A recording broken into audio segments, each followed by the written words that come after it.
అందరికీ good morning అండి. అందరూ ఎలాగున్నారండి? బాగున్నారా? నేనైతే చాలా బాగున్నాను. పిల్లలకైతే ఈరోజైతే టిఫిన్ ఏం చేయలేదండి. పిల్లలకి ఈరోజు రెండో రోజు స్కూల్ కదండి. నిన్న కూడా ఏం చేయలేదన్నమాట. అట్లనే సొరకాయ కూర అయితే వేసుకొని తిని వెళ్ళిపోయారు. ఈరోజు కూడా ఏం చేయలేదు. ఈరోజైతే చెప్పాను కదండి, ఒక ఇంట్లో అయితే పని చేస్తున్నా నేను. ఆ ఇంట్లో పనికి వెళ్ళేటప్పుడు అయితే నేను రైస్ కుక్కర్లో అన్నం పెట్టేసి బియ్యం గడిగి పెట్టేసి వెళ్ళిపోయాను. సగం పని చేసుకొని వచ్చేసరికి పిల్లల టైం అవుతుందని సగం పని అయితే చేసుకొని ఇంటికి వచ్చాను. అన్నం అయితే అయ్యింది.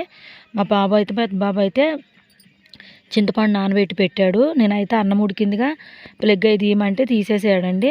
నేను వచ్చే చింతపండు పిసికి చారు అయితే చేశానండి. ఇది నీళ్ళ చారు అంటారు, తెలంగాణలో పచ్చి పులుసు అంటారండి. హైదరాబాద్కి వెళ్ళి ఈ నీళ్ళ చారు అయితే చేశాను. పిల్లలు అయితే పాపం అదే తిన్నారు.